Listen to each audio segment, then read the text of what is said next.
Déjenos abrir la palabra de Dios juntos esta mañana, enfocándonos en Miqueas 4. Seguimos nuestros estudios en la profecía de Miqueas.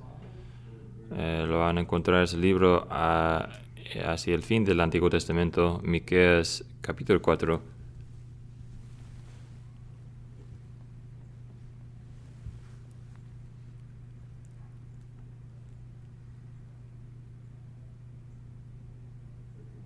Hay 13 versículos aquí. Vamos a leer todo el capítulo. Miqueas 4, déjenos escuchar la palabra de Dios. Y sucederá en los últimos días que el monte de la casa del Señor será establecido como cabeza de los montes. Se elevará sobre las colinas y afluirán a él los pueblos. Vendrán muchas naciones y dirán, venid y subimos al monte del Señor, a la casa de Dios de Jacob, para que Él nos instruya en sus caminos y nosotros andemos en sus sendas. Porque de Sion saldrá la ley y de Jerusalén la palabra del Señor. Él buscará entre muchos pueblos y enjuiciará naciones poderosas y lejanas. Entonces forjarán sus espadas en rejas de arado y sus lanzas en podaderas. No alzará espada nación contra nación, ni se adiestrarán más para la guerra. Cada uno se sentará bajo su parra y bajo su higuera, y no habrá quien los atemorice, porque la boca del Señor de los ejércitos ha hablado. Aunque todos los pueblos anden cada uno en el nombre de su Dios, nosotros andaremos en el nombre del Señor nuestro Dios para siempre. Jamás en aquel día declara el Señor, reuniré a la coja y recogeré a la perseguida, a las que yo había maltratado. Haré de la coja un remanente y de la perseguida una nación fuerte. El Señor reinará sobre ellos en el monte de Sión desde ahora para siempre. Y tú, torre de rebaño, colina de la hija de Sión, hasta ti vendrá el antiguo dominio, el reino de la hija de Jerusalén. Ahora, ¿por qué gritas tan fuerte? ¿No hay rey en ti? ¿Ha perecido tu consejero? Que el dolor te aflige como a mujer de parto. Retuércete y gime, hija de Sión, como mujer de parto, como ahora saldrás de la ciudad y habitarás en el campo e irás hasta Babilonia. Ahí serás rescatada, ahí te redimirá el Señor de la mano de tus enemigos. Pero ahora se han juntado contra ti muchas naciones que dicen, sé profamada, y que se deleiten en Sion nuestros ojos. Mas ellos no conocen los pensamientos del Señor, ni comprenden su propósito, porque los ha recogido como gavillas en la era. Levántate y trilla, hija de Sión, pues yo haré tu cuerno de hierro y haré tus pezuñas de bronce, para que desmenuces a muchos pueblos, para que consagres al Señor su injusta ganancia y sus riquezas al Señor de toda la tierra. Que el Señor bendiga su palabra, leída y predicada a nosotros este día. Es casi un talento perdido a tiempo, ¿verdad? Manejar un carro de estándar, una transmisión manual. Yo creo que algunos de ustedes a lo mejor pasaron por ese proceso difícil de aprender a hacer esto, ¿no? De que ustedes aguantaran todos los golpes y avanzamientos y dificultades de manejar ese tipo de carro con a lo mejor un padre o madre ahí sentado orando a tu lado, y a lo mejor de algunos de ustedes tomaron el camino rápido de la santificación, enseñar a sus propios hijos cómo manejar un carro estándar. Todos esos saltos y interrupciones que sentimos y nos encontramos a manejar, en particular las transmisiones manuales, nos prepara un poco a lo mejor del libro de Miqueas, y a lo mejor aún han observado hasta este punto en nuestro estudio cuántos cambios fuertes hay, ¿no? en el contenido, en el tono de la profecía de Miqueas. Por ejemplo, les doy un ejemplo. Al fin del capítulo 3, ¿no? Hasta el principio del capítulo 4, fin del capítulo 3, la montaña del Señor está siendo tumbada, destruida. Y versículo 1 del capítulo 4, la montaña del Señor, el monte del Señor está siendo exaltada más allá de cada monte del mundo. O capítulo 1 hasta 8, lo que leemos, la gloria de ese reinado. Versículo 9, a una mujer clamando con dolor de parto. Esos cambios muy fuertes, seguros que experimentamos en el libro de Miqueas, pero hay método, hay un propósito aquí. No solamente algo que hace solamente para que estemos adivinando qué va a decir ese Señor. No, Miqueas tiene una forma, nos quiere presentar dos realidades que se están sucediendo a la vez en la vida cristiana. Dos realidades, la realidad de la disciplina perpetua del Señor en nuestras vidas, pero también la gloria y la belleza del Evangelio. La gloria y la belleza del Evangelio a un lado, y las pruebas y las dificultades y la disciplina que nos enfrenta como creyentes como cristianos al otro lado, ¿no? Así que una descripción corta de nuestro capítulo hoy, bendición el Evangelio, bendición del Evangelio en medio de prueba continua. Lo que vamos a enfocarnos hoy, tenemos dos puntos principales en que enfocarnos en nuestro capítulo. El primero es esto, que la luz en el reino es una experiencia de gozo. La vida en el reino es una experiencia de gozo. Estamos viendo aquí en versículos 1 hasta 8. Y estos versículos son absolutamente maravillosos, ¿no? Ellos nos harían hacer la misma pregunta que los discípulos de Jesús preguntaron, ¿cuándo serán esas cosas? ¿Cuándo podemos empezar de disfrutar estas cosas de que leemos en esos versículos? Esa es la pregunta, ¿no? Esa es la pregunta principal. ¿Cuándo sucederán esas cosas?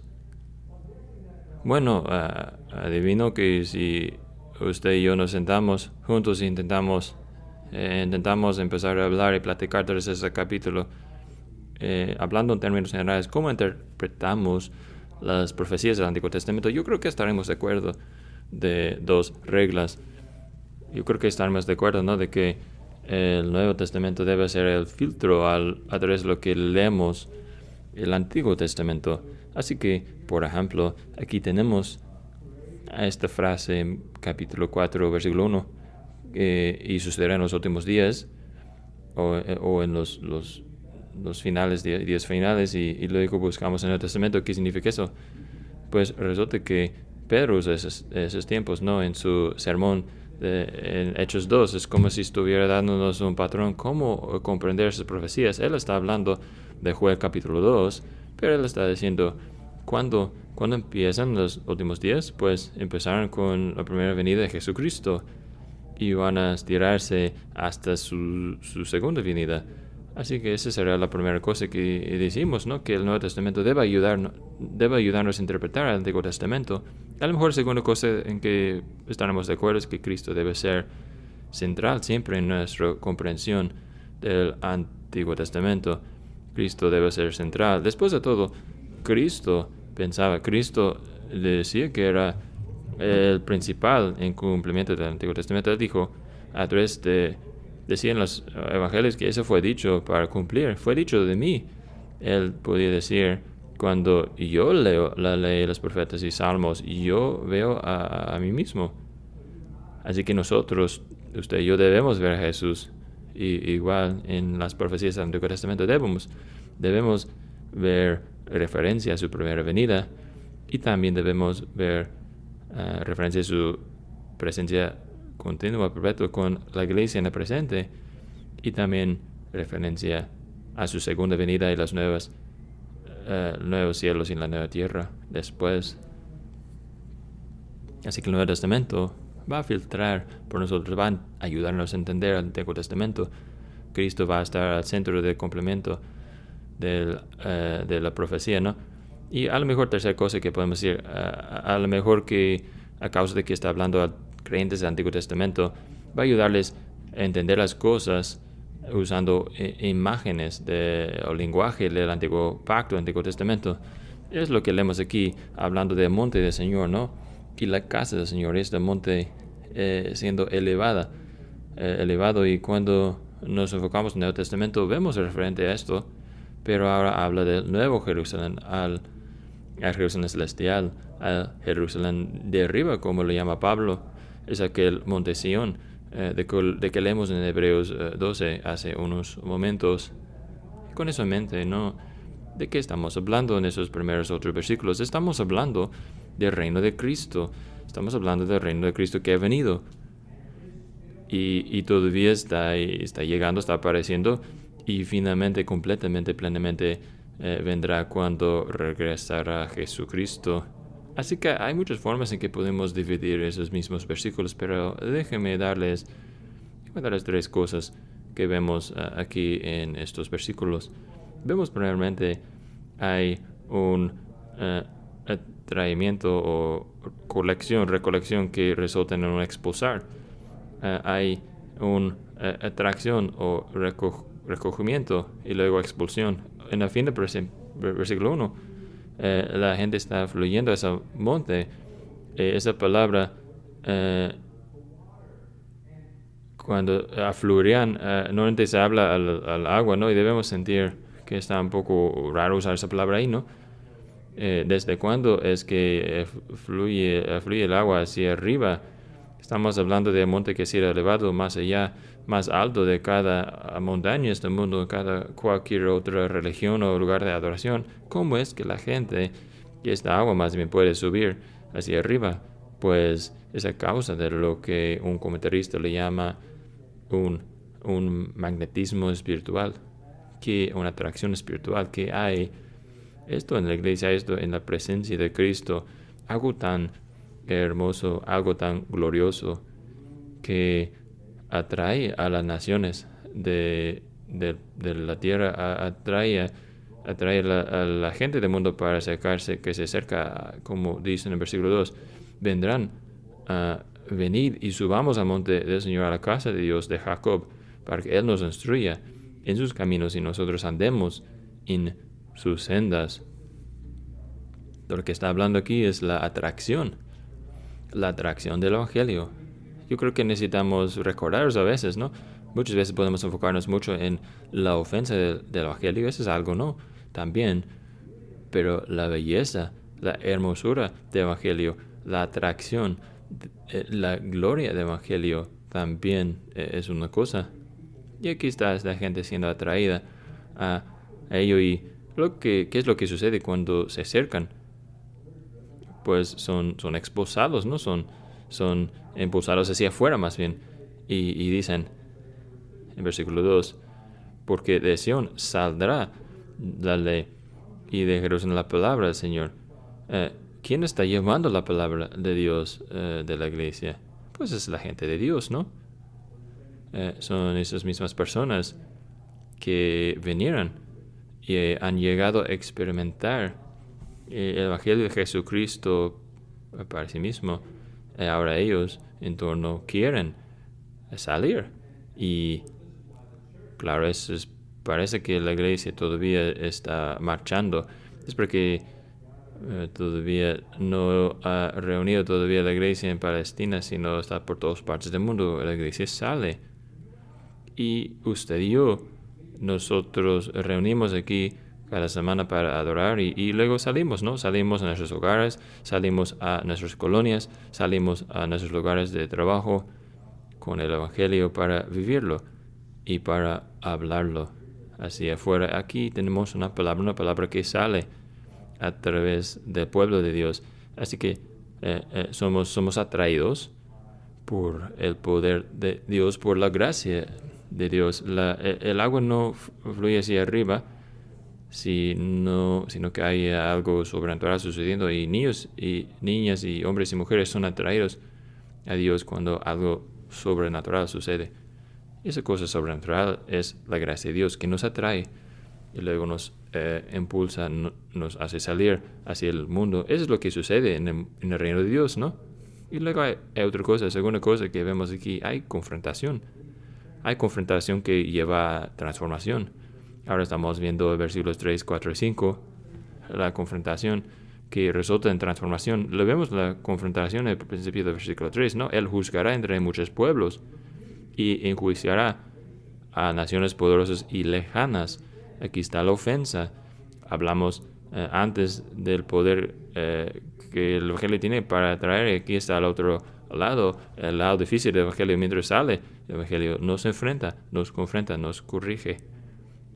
Levanta la mano si le gusta ser reprendido o corregido. Yo tampoco. Pero lo necesitamos, ¿no? De hecho, tenemos que tenerlo. Es una razón porque Dios nos coloca en una iglesia, ¿no? Para que aún si hoy nadie te viene a tu lado y dice necesito reprenderte, a veces solamente con sus vidas, la vida de gente piadosa muchas veces nos corrige, nos reprende. Dios reconoce que necesitamos ser confrontados en cuanto a nuestras vidas, necesitamos ser confrontados en nuestros pecados.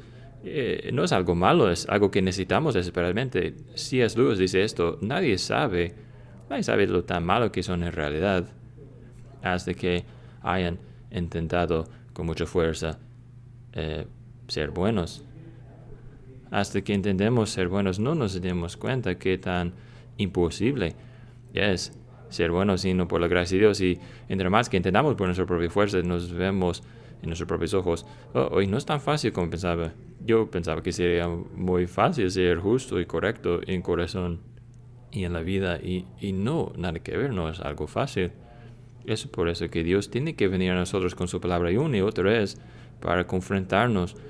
Y la cosa maravillosa de esa confrontación es que lleva a una vida cambiada, una vida transformada, un pueblo transformado. ¿Y qué tan radical es este cambio? Pues escuchen esto. Entonces forjarán sus espadas en rejas de arado y sus lanzas en podaderas. No alzará espada nación contra nación, ni se adiestrarán más para la guerra. Es algo muy radical esto. Solamente en los últimos días en las noticias salió las noticias de un globo para espiar de la nación de China flotando sobre nuestro país. Lo llamamos una provocación, por eso lo dispararon, lo tumbaron. Los de la China lo llamaron una provocación. Siempre estamos al borde, ¿no? de entrar en la guerra. Vemos alrededor del mundo y las naciones están en guerra uno contra otro. Pero el poder del Evangelio promete cuando sea cambiado la gente ya no quieren ir a la guerra. De hecho cambian todos esos esfuerzos en una dirección más positiva.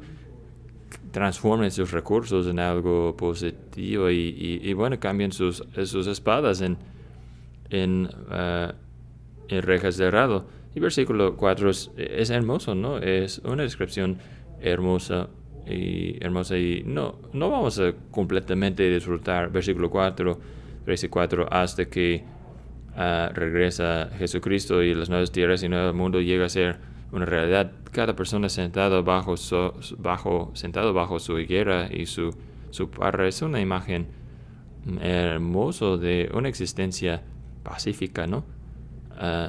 Es una imagen, un retrato que falta el codiciar. Hablamos de hace una semana sobre eso, ¿no? De cómo el codiciar motiva comportamiento humano a tan gran grado, ¿no?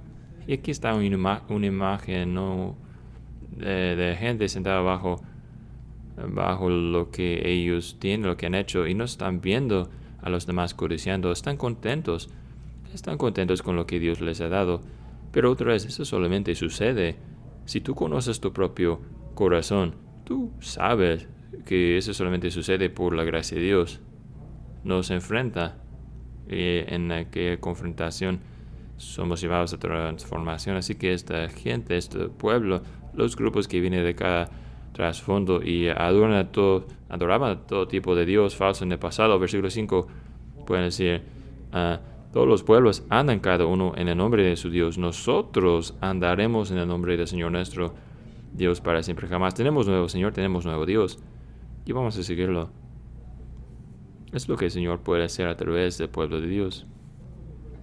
Ahora déjanos ver el versículo 6 a 8. Vemos ahí luego una certeza que lleva a seguridad. Una certeza que lleva a seguridad. ¿Y qué quiere decir con la certeza? ¿No? Observan que en versículos 6 y 7 hablan de las promesas del Señor. Yo reuniré, yo declaro Señor, reuniré, yo recogeré, yo lo haré. Esas son promesas. Esas son promesas que el Señor hace de recoger y reunir a su pueblo. Reunir y recoger a su pueblo y hacerlo suyo. Y observa la gente que escoge. Él está tomando a la coja, al rechazado. Es la gente que él usa para ser una nación, una iglesia, ¿no? La coja y perseguida, la rechazada. A lo mejor algunos de ustedes recordarán en la escuela, ¿no? Cuando éramos niños y escogen equipos, ¿no? Jugando baloncesto o lo que sea. Puede ser algo muy difícil, ¿no? Si fueras un niño no tan popular o no tan atlético, no te escogían, ¿no? A lo mejor llegas hasta el fin y dices, bueno, tú eres el último que nos quedas, entonces vas con nosotros. Es el tipo de persona que escoge Dios para ser parte de su equipo. Él escoge a ellos quienes no tienen nada que ofrecer. Él escoge a ellos quienes no son tan útiles y los hace útiles. Los trae a su reino. Él los lleva entre su nación y su pueblo. Él les dice, yo voy a hacer esto, yo lo haré. Y lo que él crea es un reino, ¿no? El fin del versículo 8, de hecho, nos tiene viendo hacia atrás. Él habla de un dominio del pasado, ¿no? Lo que está hablando es el reino, el dominio de David, ¿no? Y él está diciendo aquel David, ese reino de David, que antes anticipamos. David lo empezó en el principio, pero su Hijo Jesucristo lo va a cumplir. Y este reino será fuerte como una piedra. Será, como nos dice a fin de 7, será para siempre. Será para siempre. Juan Calvino tiene que decir, dice, Miqueas no dice que reinará Dios un día o un tiempo breve, sino para siempre. Porque si nosotros pensaríamos si Dios nos ayuda hoy y mañana se retirara, dejándonos en duda en cuándo a lo mejor nos va a ayudar otra vez, ¿cuál tipo de consolación sería eso? Aun si Dios nos ayudaría una temporada o 2 temporadas y no podríamos saber en cuanto al futuro, no ganaríamos nada, pero cuando Dios nos promete que su ayuda permanecerá hasta el fin, de hecho sin fin, que en la vida y en la muerte sentiremos su protección y su cuidado, qué certeza más grande podríamos querer. Amén. Amén. La certeza es una certeza en que podemos depender. Lo haré. Y si usted siente hoy muy como una persona coja o perseguida o rechazada, la gran consolación aquí, si usted se siente muy inseguro o sin seguridad por cualquier razón, la certeza y seguridad que Dios proporciona a nosotros en Cristo es algo que usted va a querer, en que usted va a querer descansar. Mientras pensamos nuestro primer gran punto, esta vida en el reino es algo de gozoso. Déjame explicarlo de 3 formas rapidito, ¿no? Este debe renovar nuestra fe en el plan de Dios. Debe renovar nuestra fe en el plan de Dios. Es un buen plan. Muchos de los creyentes que sufren necesitamos recordar, versículos 1 a 8, que esta es la realidad en el reino de Cristo y va a seguir de una forma que aumenta la realidad en el reino de Cristo y algún día será la realidad perfecta para con toda la gente de Dios. necesitamos descansar en eso, necesitamos encontrar esperanza y gozo en esta realidad. Nosotros solemos ver algo así y decir, es demasiado bueno para que sea cierto, ¿no? Pero la boca del Señor ha hablado, como dice Miqueas. Este es el plan de Dios, ese es el propósito de Dios y podemos descansar en ello. Debemos renovar nuestra fe en el plan que Dios nos ha dado. No porque las cosas parecen buenas, no, es todo el propósito de la promesa. Que no podemos ver a nuestro alrededor y decir, bueno, las cosas se ven geniales, así que debemos estar bien. Debe estar en contra de Dios, ¿no? Porque se ven bien las cosas, aunque se ven muy malas cosas, confiamos que el Señor, de hecho, está obrando y va a llevar que termine esas cosas. Necesitamos renovar nuestra fe en las cosas de Dios. Necesitamos renovar el agradecimiento que tenemos en el Evangelio. El agradecimiento que tenemos en el Evangelio. Si usted lee esos versículos y pensando, hombre, eso es genial, algún día será genial, ¿no? No, usted está perdiendo la realidad presente de esas cosas. Esas cosas son actualmente presentes, en el presente, verdades a la gente de Dios a cierto grado. Y en el fondo de nuestras mentes, digamos, pues Dios está inflando la situación actual. Entonces, en realidad lo que estamos haciendo, estamos viendo con bajo valor el Evangelio que tenemos. Yo estaba pensando eso esta semana pasada. La forma que el Nuevo Testamento habla de lo que tenemos en Cristo explota la imaginación. En realidad, estoy pensando en versículos como sus promesas abundantemente grandes y preciosas, o gozo inhablable, o paz que va más allá de la comprensión. El amor de Cristo que supera o va más allá del conocimiento de las riquezas imbuscables de Cristo. Vemos cómo las descripciones cada uno nos dice, nuestras mentes de hecho ni son capaces de comprender todo lo que Dios nos tiene en Cristo. Es mejor que nos damos cuenta de lo que nos damos cuenta. Es mejor que podremos recibir, pero debemos intentarnos, esforzarnos, recibirlo y comprender y para poder gozarnos de esas verdades. Nuestro gozo en el Evangelio necesita estar renovado en esas cosas. Y luego una dedicación renovada a la Gran Comisión. Una dedicación renovada a la Gran Comisión. Aquí tenemos cada ánimo, cada aliento que Dios está obrando en el mundo. Cada ánimo que Dios está obrando en la iglesia. Cada ánimo que Él nos usará, que Él usará nuestros esfuerzos, que Él bendecirá la predicación del Evangelio, que Él bendecirá la obra de la iglesia mientras salimos con el Evangelio. Él está haciendo esas cosas. Él todavía está trayendo, todavía está llamando a gente. Y debemos confiar que lo haga, orar que lo haga. Bueno, esos son versículos 1 a 8 en el reino, la vida en el reino y experiencia gozosa. Pero luego tenemos un cambio en versículo 9, ¿no? Algo muy diferente en versículos 9 a 13. Tenemos la vida del reino en dolor, en experiencias dolorosas, ¿no? O experiencias dolorosas. Y observen que la palabra clave en estos versículos es ahora, en el tiempo presente, el tiempo actual. El versículo 9 empieza así, ¿no? Luego otra vez en versículo 10 lo vemos, ahora saldrán de la ciudad. En versículo 11 otra vez, pero ahora no vamos a hablar de 5.1, capítulo 5.1, pero ahí otra vez vemos la palabra ahora. Así que aquí está la situación actual, ¿no?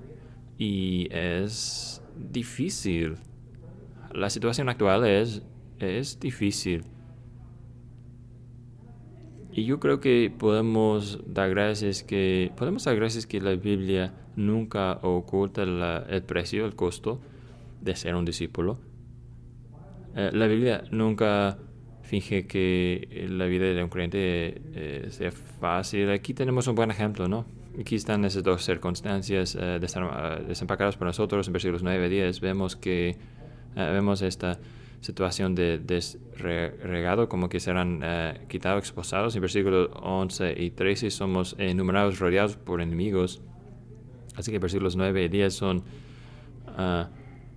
son expulsados. Está hablando del exilio. Van a poder perder más bien sus hogares. Versículo 10, van a morar en el campo, pero algún día van a ver hacia atrás sobre ese tiempo que moraban en el campo, porque ¿qué va a suceder? Ahora van a vivir, van a morar en Babilonia como cautivos en tierra ajena, y habrá gran dolor allá. Y si usted está aquí en los estudios en Lamentaciones, conoce un poco sobre el dolor. Habrá mucho dolor en ese proceso. Pero ¿qué tal si este dolor resultara de ser de un tipo muy específico? ¿Qué tal si este dolor no resultara ser un dolor al azar, ¿no? Sino dolores de parto? Eso de hecho es lo que dice el Señor aquí, ¿no? Sí, será extremadamente doloroso, ¿no? Pero de hecho será, ustedes no tienen ningún rey, ningún consolador. El versículo 9 está en mala situación, pero esos dolores que sientes son dolores de mujer de parto. Y ustedes, señores que han pasado por el parto, pueden comprenderse mucho más que los demás. Nosotros, si ustedes fueran dicho, todo el dolor es dolor al azar, que no tiene nada útil a su fin, no hay ningún niño al fin, sería algo horrible experimentar, ¿no? Pero el hecho de que hay un niño en camino a través de ese dolor cambia toda tu perspectiva en cuanto al dolor, ¿verdad? Y aquí está la situación, lo que dice el Señor. Habrá dolor, será algo doloroso que vas a experimentar, y voy a traerte corrección de una forma fuerte. Vas a ir a Babilonia por tu pecado, y allá voy a traerte más disciplina un tiempo. Pero todo ese dolor tiene un propósito. El propósito del dolor es que seas rescatado y salvado. Y está enfatizando eso a fin del versículo 10, ¿verdad? Ahí serás rescatada, ahí te redimirá el Señor de la mano de tus enemigos. Así que este dolor que el Señor está trayendo a ti y a mí a través de la disciplina, es un dolor que es algo bueno. Había un predicador llamado Alexander White que contaba una historia sobre un accidente que le pasó cuando era niño. Estaba involucrado en un accidente con una máquina de cosecho y tuvo un brazo que fue destrozado, aplastado en esta máquina, y sus padres hesitaban a llevarlo a un doctor, porque pensaba que el doctor le diría, pues quítalo, tenemos que cortar todo el brazo. En cambio fueron a una persona local que tenía reputación para ayudar a gente a tener habilidades en cuanto a la medicina, y mientras llevaban ese niño a esa mujer después, a través de los días, y como él diría ahí, decía, me duele, todavía me duele mucho.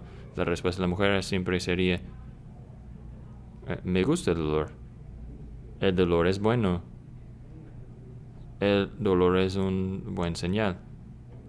Y a través del tiempo, después de tiempo, sí pudo recuperar gran utilidad, gran porción de utilidad en su brazo. El dolor resultó ser bueno, algo productivo, útil, apuntó hacia algo mejor en el futuro, ¿no? Así es con usted y yo. En medio de la disciplina de Dios es dolorosa, sin duda.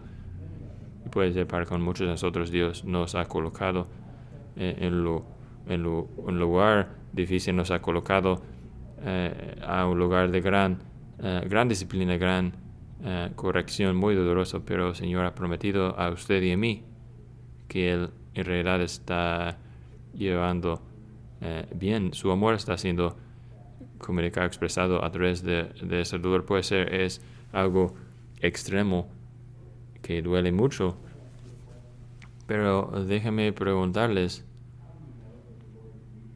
¿usted cómo sabe que el Señor está ahí en Babilonia? ¿Usted cómo sabe que el Señor está ahí en el lugar de disciplina? ¿Usted sabe que está obrando en ti, que está llevándole arrepentimiento y nueva fe? ¿Sabe que Él está llevando a tristeza por el pecado que nunca haya visto antes? Y está llevándole a confiar en Cristo profundamente, amar a Cristo más que nunca jamás. Así es como usted sabe que el Señor está ahí en ese lugar, en un lugar de reprensión, de corrección. Él dice ahí es donde será rescatada, ahí te redimirá. Qué buena promesa. Si yo sentiría que estuviera en un lugar como Babilonia, yo tomaría esta adoración a Dios día tras día. Señor, estarás allá, llevarás salvación ahí. Y la verdad es, ellos fueron rescatados, salvados antes de ser salvados, ¿no? Dios los salva de su pecado antes de salvarlos de Babilonia misma. A tomar esta promesa de Dios y llevarlo al Señor una y otra vez. Señor, ¿harías esto con mi pecado para poder yo conocer tu evangelio nuevamente? Son llevados, expulsados, pero Dios está obrando y luego, versículos 11 a 13, están rodeados por las naciones.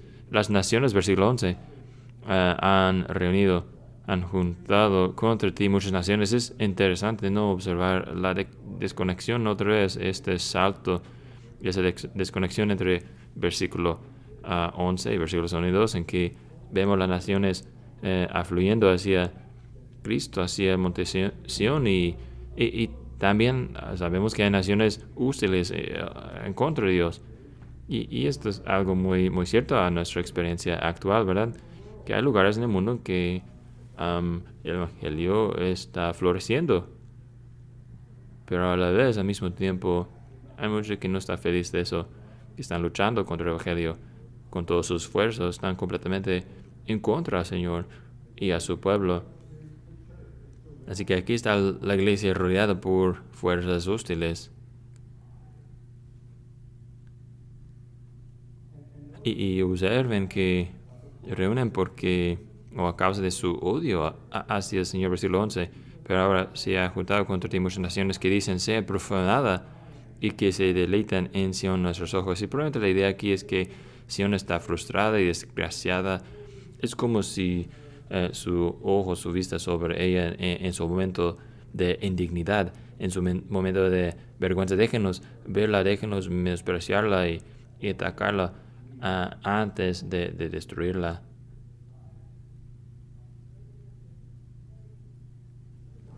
Pero Dios tiene otros planes, ¿verdad?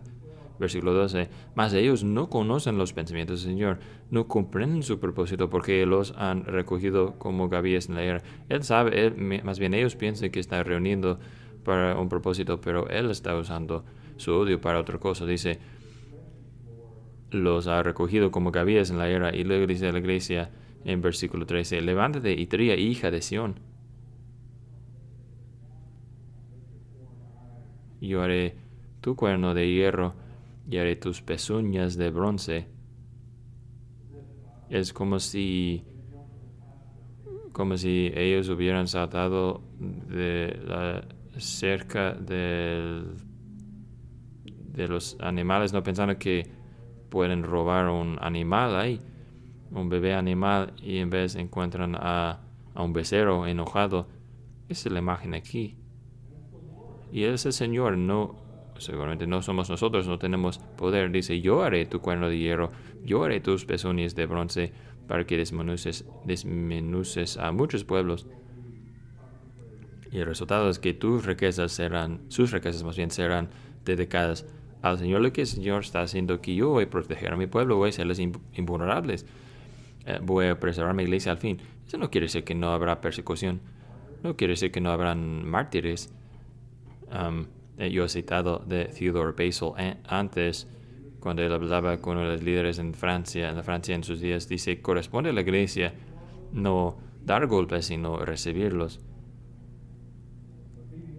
Pero tengan cuidado porque la iglesia es un metal que ha desgastado muchos martillos. La iglesia puede recibir mucho abuso y Dios la preserva. Dios la proteja. Nuestras herramientas no son de carne, son espirituales, pero son poderosos en Dios. Su palabra, la palabra de Dios, la oración, son poderosos en Dios para derrumbar fortalezas y cada cosa que exalta a sí mismo contra el Señor. El Señor dice, yo fortaleceré a mi pueblo para la hostilidad que experimentarán. A lo mejor usted está experimentando algún tipo de hostilidad ahora mismo. Usted puede confiar que Dios le va a fortalecer.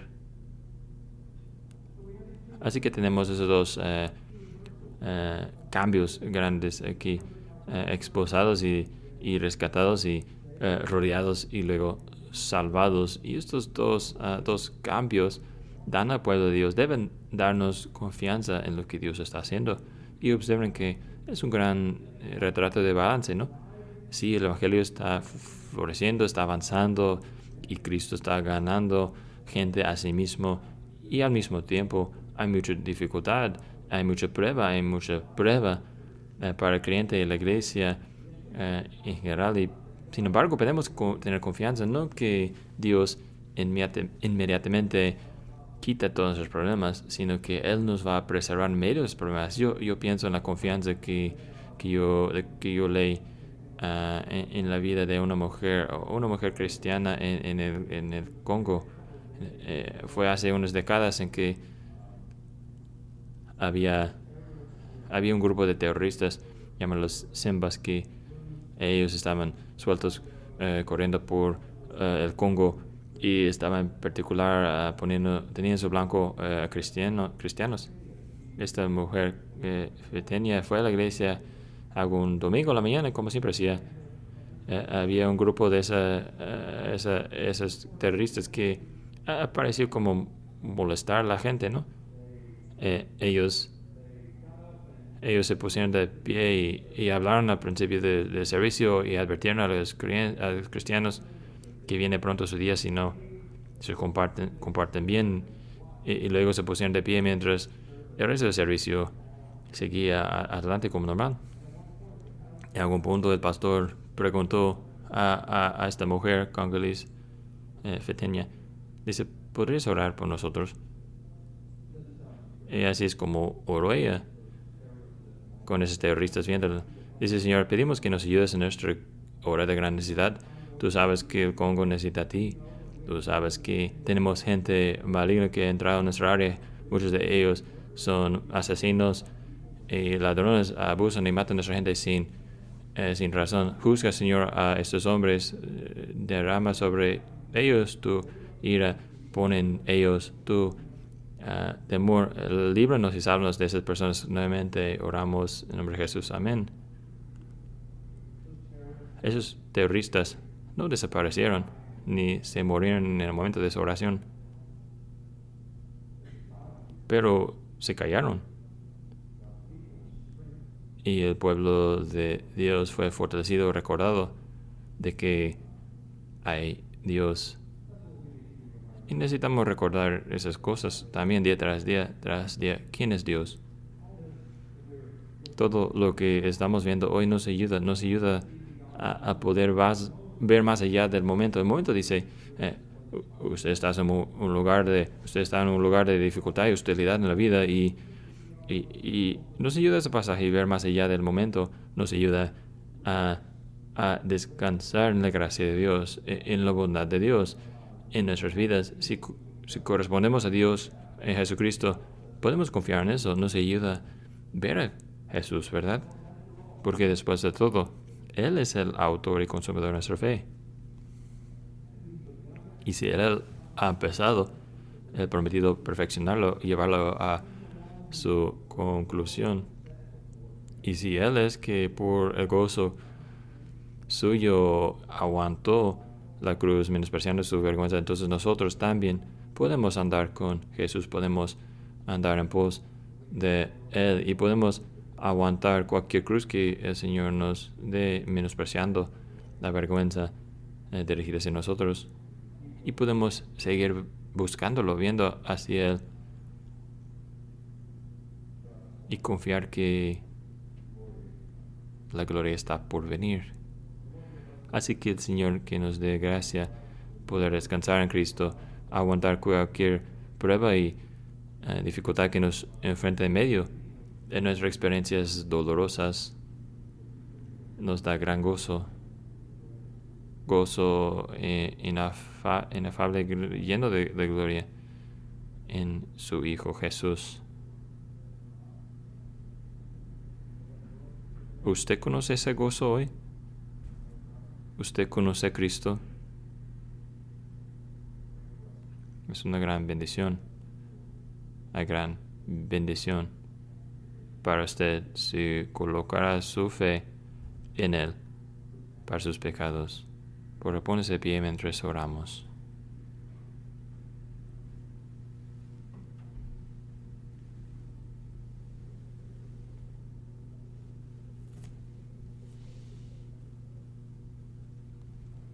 Nuestro Dios y Padre, bendecimos a tu nombre por ser un Dios tan bueno, por estar presente con nosotros en nuestras pruebas, por redimir aquellas pruebas, haciéndolos llenos de propósito y utilidad. Padre, pedimos que podremos aferrarnos a ti, que podremos seguir buscando al que es el autor y consumador de nuestra fe, que podremos seguir confiando en nuestro Salvador, quien por el gozo que le fue dado aguantó la cruz menospreciando su vergüenza. Señor Dios nuestro, te damos gracias por el gozo que has puesto delante de nosotros. Consérvanos, presérvanos descansando en ti, confiando en ti. Pedimos en nombre de Jesús. Amén.